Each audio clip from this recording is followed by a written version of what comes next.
Superman 2, Man of Tomorrow, Brainiac. First look, guys, I'm excited. I've already told you I'm a little worried about Man of Tomorrow. I have some issues, but as it develops, I'm excited to find out what's going on. Emergency Awesome's going to tell us. Look for the link for the original video in the description. Let's check this out. Don't disappoint me now. I'll tell you why in a little bit why I'm so disappointed with Man of Tomorrow so far, okay? Welcome back, everyone. It's Charlie. Welcome. James Gunn just announced he's cast his new Brainiac of the DCU for Superman 2, the Man of Tomorrow movie. Put it in the comments if you know who this guy is. I don't. I'm not a big movie guy. Superman guy, so. It's Lars Eidinger, who New York Times described as cool. the best German actor you have never heard of. Unless you live in Germany. Way to sell it, guys. Way to sell it. The best German actor you've never heard of. Then you probably know all about him. Because he used the Gary Frank version of Brainiac to make the announcement, he also might use that as visual inspiration for what live action. I hope so. Gary Frank is one of my favorite Superman artists. I love the way he draws him like Christopher Reeve. That's really cool, but it feels so classic and so like original. And the Brainiac version that he draws, to me, in my brain, when I picture Brainiac, that's it. That's what it looks like right there. It is Gary Frank's Brainiac. The Superman Brainiac story that leads into the Superman New Krypton story. Oh, guys, I love that. I love it so much. Oh, I hope he goes that direction with Man of Tomorrow. That would make up for the fact that he's got Lex Luthor in there as like his sidekick or whatever crap he's doing. I'll talk about that more in a minute, why I'm so disappointed. DCU Brainiac looks like. So far. There have been a number of live-action versions of Brainiac on the DC TV shows in the past, animated movies as well, but this will be the first time we've seen him in a live-action movie. There have been several times in the last 20 years that the live-action movies have tried to do versions of Brainiac. Even Zack Snyder was about to do his own version of Brainiac during the DCEU in a Man of Steel 2 movie with Henry Cavill, had he gotten to have made that. I wish he had, guys. I wish he had. I liked Man of Steel. I had problems with it, but when we jumped to Batman versus Superman, that's when I was like, oh, we missed the chance to solve all the problems. And I really had faith that he could have done it. James Gunn will be the first director to be making a live-action DC movie with Brainiac that isn't going to be canceled in the middle of production, even though there's all this talk about the Netflix Warner. Like, it's so sad that that's an actual feat. He really will be. He'll be the first one. They've tried so many times. Even Christopher Reeve had an unknown Superman 5. I've watched the script reading for it with a Brainiac storyline. I mean, there have been so many that have been like, Brainiac, yes! And they're like, no, we don't want it. No, we're going to stop. We're going to stop this. I guess it's better to stop it before it starts, though, than it is to do what they've done with Superman Returns, Man of Steel, possibly James Gunn's Superman. We'll see, where they're just like, we get something going and we just never continue it. Her brother's buyout, what's happening with Paramount. I will address that at the end of the video because it does seem like we've finally gotten an answer to how that's all going to end.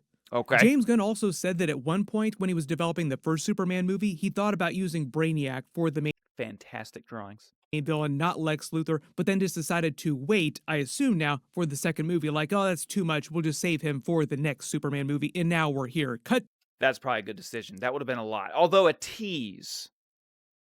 Like, if the Supergirl tease wasn't just like, oh, she drinks. If it was more like, oh, she's here because she's terrified because she heard the Destroyer of Worlds is back again. That would have been cool. I should write a movie. A couple years later, boom, here he is. A lot of you probably remember there were Easter eggs for Brainiac during the first David Cornswood Superman movie a little while ago, and we just saw some more in the Supergirl trailer that just released. So I'll explain what James Gunn is doing with the character in Man of Tomorrow movie and what it means for the future of the DCU movie. Why am I missing Brainiac Easter eggs in Superman? Why can I not think of them? What am I put it in the comments, guys. Refresh my memory. Was there Brainiac Easter eggs in Superman 2025? I don't know. I'm blown away. Movies and TV shows just in general. We will see more Easter eggs for Brainiac during the Supergirl movie, but James Gunn literally just cast the actor, so obviously he's not starring in the Supergirl movie. Like, Brainiac isn't a big character in that. We will see him for the first time in Man of Tomorrow. They'll just We'll probably see a ship, would be my guess, not the actual Brainiac himself. That'll probably be like a terrifying reveal or something in the Man of Tomorrow movie. be Easter eggs for him. Which, again, I'll tell you in a minute when he hits on a right point why I'm concerned about Man of Tomorrow, why I'm not just gung-ho about in it. the Supergirl movie. I was not familiar with the actor before James Gunn named him. He's mostly known as a theater actor, but he's appeared as minor characters in a number of larger Hollywood movies recently and many more independent European films. He was just in George Clooney's J. Kelly. He just finished filming a new horror series for Disney+. It's not Marvel, but it is based on a graphic novel. Dann muss man das Visier öffnen. Hast du das verstanden? He needs to learn to talk. I couldn't understand that at all. Like, not even a little bit. I'm kidding. But I have no idea what to expect with this guy because it's like he's German. Is there any way has he done any English work? You know, like, when how can we you watch tell? his performances, you kind of get a vibe of what James Gunn wants in his DCU Brainiac, what he wants him to feel like. He needs to Maybe feel so. terrifying and overwhelming enough that he's that too one right there is powerful for terrifying. Superman and the Justice Gang to handle on their own. That requires Superman to get Lex Luthor's help, which is also how Lex Luthor gets the government to finish That's pardoning terrifying. him completely for his crimes in the last Superman movie and redeems him in the eyes of the regular people around the world who absolutely hated him by the end of the last movie. Boom. Okay, that is my problem with why we're doing Man of Tomorrow next and not just a direct Superman sequel. Because I tell people don't understand what I'm saying. Nicholas Hoult did a great job. I'm not bashing Nicholas Hoult. I'm also not necessarily bashing the Lex Luthor that he played, okay? What I am saying is that he did such a good job, and James did such a good job of writing an evil character that you just wanted to hate and you wanted to see Superman win against him, that I didn't like him at all. Like, you're not supposed to like a bad guy in a movie, right? I didn't like him.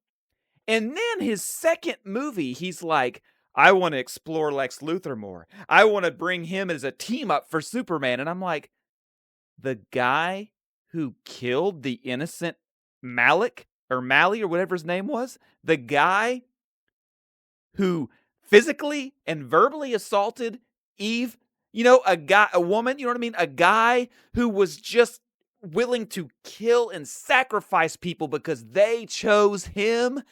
That guy, you're going to somehow make us be like, oh, I feel sorry for you because of your childhood trouble. No, you went off the deep end. You know what I mean? It's just the same reason you don't feel sorry for Injustice Superman. It's like, no, sorry, buddy, you went off the deep end. No, you know what I mean? You're the bad version. I want you gone. And like, I don't get that. And James Gunn talked about how much he likes Lex Luthor and all this, and I'm like, oh, this is getting weird. Like, I don't want that. I want my Superman movies to be grounded in hope, to be grounded in Superman, you know, being able to win, not grounded in, let's see how much evil can win. Let's see how much evil can take over. Let's see how much we can get people to sympathize with evil. I don't like that. I don't like that at all. And I'm not saying that the movie's going to be bad. I'm not saying that I won't like it. I'm saying that I am not going in as cautiously optimistic as I was before. I'm going in more like, okay, I'll wait and see. And if he can do something with it that doesn't make me, repulsed at that evilness, I might like it. Now, I will acknowledge if it's good, whether or not it's my thing, okay? That's one thing I think I'm very good at, is acknowledging whether or not a story is good, even if it's not my thing. So that's my spiel on that. That is why I think that I'm not as excited for a Man of Tomorrow as I was for Superman. Brainiac rolls into the movie, making all these long-term plans Lex Luthor had seem like child's play in comparison. During my talk with James Gunn a little while ago after the Peacemaker finale, he actually said specifically the Salvation Run planet was so important for Man of Tomorrow. Now we know it probably has something to do with Brainiac. He might just wind up making that Brainiac's zoo planet where he keeps a bunch of alien creatures and gets more interested in it because Superman then suddenly shows up on the planet.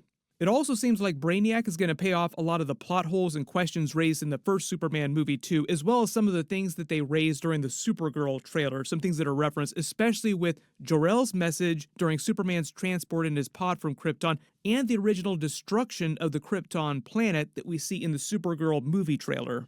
Well, I don't know if that's what that is or if that is him protecting the city from Brainiac. He could be protecting the city from the destruction of Krypton. Not really sure exactly what that is. One of the cool things about the comic book that they're adapting for the Supergirl movie, Woman of Tomorrow, is that she specifically flashes back remembering Krypton's destruction because she was alive and watched that all go down. She was about 14 years old when Krypton was destroyed. That's important for us to know. It's also important for the beginning of the story of what we're seeing here.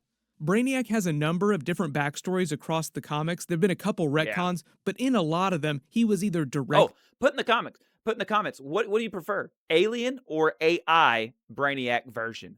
I like the way that Alien one looks in Gary Frank's, but I feel like the AI one makes a lot more sense. I love that version. Responsible, or in other cases, complicit with the destruction of Krypton itself, mostly to do with the stealing of Kandor, the bottle city of Kandor.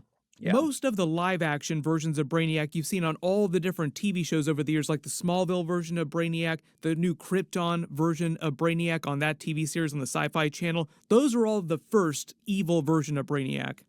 By the time we get to the Arrowverse version of Brainiac, it's Brainiac 5.0 on the Supergirl TV show, and it's a future version of the character who's turned good and works with a legion of superheroes and is in a relationship with Supergirl in the comics a lot too, and the I've never been a big fan of that version. Animated movies and the TV shows. This version that James Gunn is doing is just going to be the Brainiac 1.0, the original evil version of the character, just because this is the first time we'll see him in the DCU. So it's really too soon for James Gunn to show like 10 different future versions of Brainiac. Like, we don't need to see Brainiac 13 yet. No, Probably the biggest reason not. why Brainiac as a character is more relevant, just in terms of why you would use him in a movie now, is because we are in real life in the age of AI. Like, it's such a huge AI boom around the world. People are worried about it. People are excited about it at the same time. It is crazy. In the comics, Brainiac was originally a Kaluan artificial intelligence created by a scientist for the purposes of just acquiring more scientific knowledge. He traveled through space, learning things about species all over the universe, studying them, using robotic drones to capture living organisms, pieces of different cultures to learn about them, adding them to his collection, eventually doing that with the bottle city of Kandor on Krypton. Krypton, your world is mine. One of the more famous recent Brainiac stories is the Jeff Johns Brainiac story, where he basically comes to Earth and wants to dissect Superman and learn from his brain, basically just learning everything he can about Kryptonians from Superman. James Gunn's Brainiac story won't be a direct adaptation of any particular Brainiac run in the comics, but like his first Superman movie and the Man of Tomorrow movie, it will borrow heavily from many different comics inspired by several different things over the past. If we're going with the Gary Frank run, that's a really good run. I really liked that one a lot. And again, I liked how it went into the new Krypton story. And if he goes new Krypton with his DCU, I will be excited. Doesn't mean he can't mess it up, but I will be excited. Just because each new Superman or Supergirl super family-based movie pushes more into their lore, their history, what really happened to Krypton, they can use Brainiac to answer some of those big questions in Man of Tomorrow. They're going to answer some more during the Supergirl movie, but they can still leave some bits to answer in Man of Tomorrow when Brainiac actually shows up.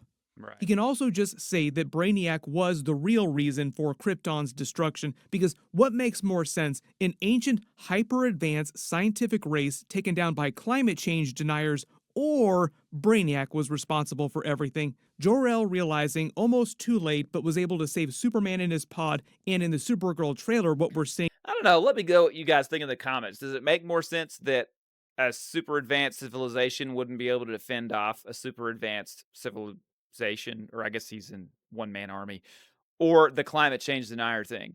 Because climate change denier makes it sound like, oh yeah, that makes sense because we have people, climate change deny, but it's like, yeah, but the way they always talk about it in the story, they harvested the, Krypton's core, but they didn't. I mean, I don't know. I don't know. That's why I want to know what you think, because I really don't know. Is her father, Zor-El, Jor-El's brother, saving Argo City, their city, by placing it under a dome so that when Krypton breaks apart, the planet breaks apart, the chunk that is Argo City is just preserved under the dome and just floats through space like a raft. But in the Supergirl trailer, this is a good visual example. Yeah, the Woman of Tomorrow story on that, what happens to those people is pretty bad. Like when she says in the trailer, she kind of says it something along the lines in the book, but not quite like that. She says, "Did all your people die when Krypton exploded?" And she said the gods weren't that kind.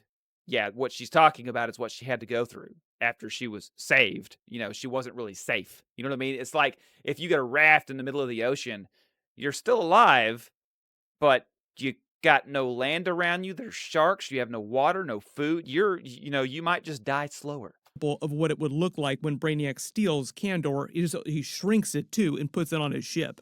Or it can just use the Pocket Universe technology, the same type of but more advanced version of technology that Lex Luthor and Peacemaker are using. They could also say that Brainiac created the alternate dimension device that Peacemaker stole from the alien during the Peacemaker backstory. There were a lot of people that were wondering if Peacemaker's multiverse key was actually just a mother box and they were going to connect it to Darkseid. Then James Gunn said that he wasn't doing the Darkseid part of the Salvation Run backstory in the comics because Darkseid uses it as a training planet for Apocalypse. When I talked to him, though, he said that Salvation Planet was critical to the plot of Man of Tomorrow, and if Brainiac is the main villain, he can just say that Brainiac is behind the Salvation Planet and behind the multiverse key, the multiverse technology that Peacemaker and now Lex Luthor and the government control, like Rick Flag and Argus. This can also be how Brainiac learns about Superman's existence because Lex Luthor winds up being able to actually get him to the Salvation Planet, either to try and save people, or he winds up on the planet somehow, and then Brainiac picks. Though I'm concerned about Man of Tomorrow, I'm excited about that war suit, guys. I'm excited to see what they do because James Gunn's been pretty like comic book wanting to, be paralleled, and I have a feeling we're gonna get something similar to that. Up on that, like, oh, being Kryptonian, I need similar to the classic, might not necessarily be similar to that. to grab that. Brainiac can also be the reason why Jor-El's message to Superman was damaged in the first place. A piece of Brainiac's programming could have just embedded itself in Superman's pod and his Kryptonian supercomputer when the Kryptonian robots built it. I'm hoping something strange is going on there. I'm hoping. James Gunn made a real big deal about that Kryptonian awesome supercomputer. shot. It just feels like a really easy in for Brainiac, who is alien artificial intelligence. Superman. He sees the good in everyone. And I see the truth. It's a good line.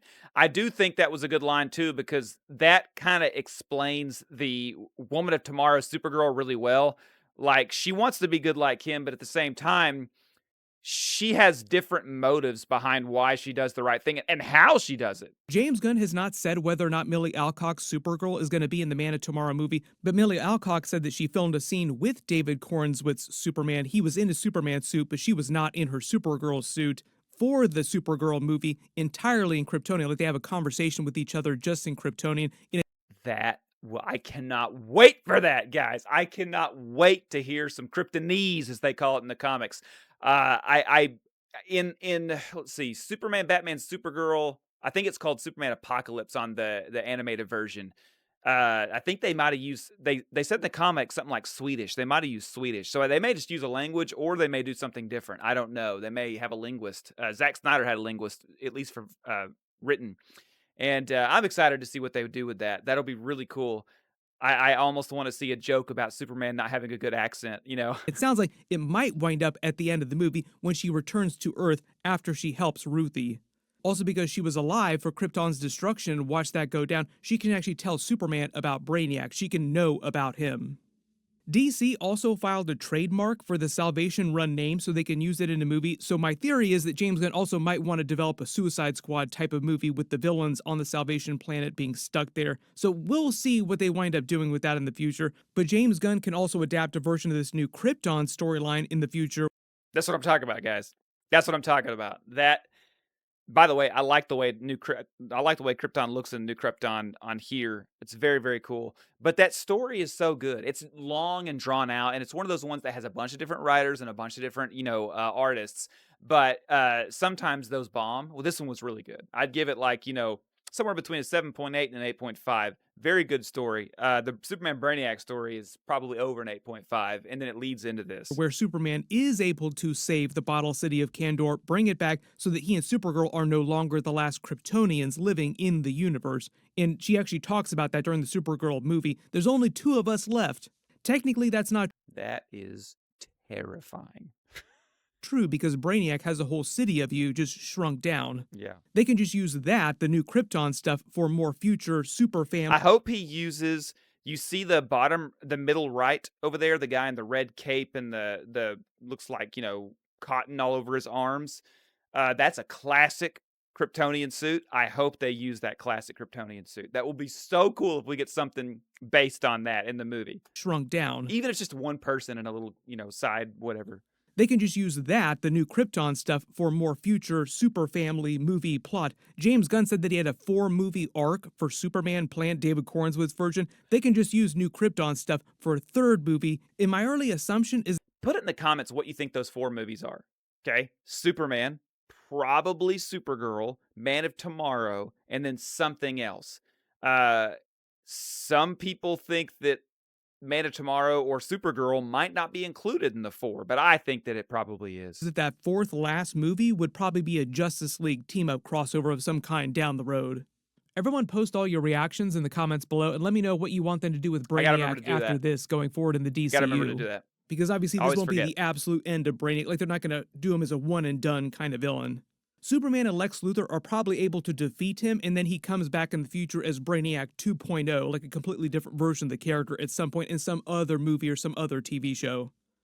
This would also be the path to setting up the idea of Brainiac 5, Legion of Superheroes in the DCU movies, and a Supergirl movie crossover in the future. Like, if they want to do a Supergirl 2 movie, they can do a Legion of Superheroes movie with her. When it comes to all the Netflix, Warner Brothers, Paramount buyout stuff, all the different Yeah. companies trying to buy Warner Brothers and DC, it looks like it is going to be Netflix buying them long term. I already did a much bigger video One thing I don't like about that is that they said something about not having movies in theaters as long.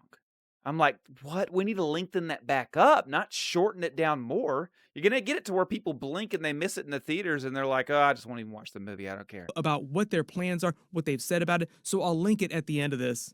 Everybody click here for that video and click here for all my events. Yeah, guys, don't forget to check out his channel and subscribe to Emergency Awesome. I like his videos. Also, don't forget to subscribe to this brand new superhero reaction channel. Okay, subscribe and don't forget to watch another video.